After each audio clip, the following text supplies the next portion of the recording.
పెద్దపల్లి జిల్లా గోదావరిఖనిలో ప్రైవేటు విద్యా సంస్థల బస్సులను ఆర్టీ అధికారులు తనిఖీలు చేశారు. పాఠశాలలు ప్రారంభమైన నేపథ్యంలో విద్యార్థులను తీసుకువెళ్లే స్కూల్ బస్సుల పరిస్థితులను పరిశీలించారు.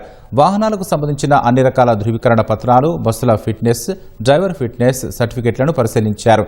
నిబంధనలను పాటించని 4 బస్సులను సీజ్ చేసి జరిమానా విధించారు. నిబంధనలకు విరుద్ధంగా విద్యాసంస్థల బస్సులు నడిపితే చట్టపరంగా కఠిన చర్యలు తీసుకుంటామని ఆర్టీ అధికారులు తెలిపారు. రాష్ట్ర వ్యాప్తంగా స్కూల్ బస్సులపై నిఘా పెంచి పై అధికారులు అయినటువంటి మా కమిషనర్ గారు కానీ మా జేటీసీ అధికారుల ఆదేశానుసారము గత 3 రోజుల నుండి రామగుండం ప్రాంతంలో అలాగే మన ఎన్టీపీసీ గోదావరిఖని ప్రాంతంలో తనిఖీలు చేయడం జరుగుతుంది. అందులో భాగంగా ఈరోజు ఒక 4 స్కూల్ బస్సులను సీజ్ చేయడం జరిగింది. 30 వాహనాలను తనిఖీ చేస్తే అందులో 4 బస్సులను సీజ్ చేయడం జరిగింది. అందులో 3 వాహనాలు ట్యాక్స్ లేకుండా తిరుగుతున్నాయి కాబట్టి వాటిని సీజ్ చేయడం జరిగింది. మిగతా ఇక్కడ మన ప్రాంతంలో తిరుగుతున్నటువంటి అన్ని స్కూల్ యాజమాన్యాలకు తెలిపేది ఏంటంటే సరైన పత్రాలు లేని వాహనాన్ని బయటకు తీయకూడదు.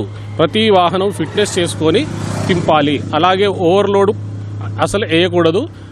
దాంతోపాటు ప్రికాషన్స్ బండిలో కంపల్సరీ ఫైర్ ఎగ్జాస్ట్ ఉండాలి, మెడికల్ కిట్ ఉండాలి, అలాగే అటెండెంట్ కూడా ఉండాలి. అటెండెంట్ కూడా తగిన జాగ్రత్తలు తీసుకోవాలి. పిల్లల్ని దింపి చిన్న పిల్లలు ఉంటే రోడ్ క్రాస్ చేసిన తర్వాతే మళ్ళీ వాహనంలో ఎక్కి పిల్లలందరినీ గమ్యస్థానాలకు చేర్చాలని యాజమాన్యాన్ని కోరుతున్నాం.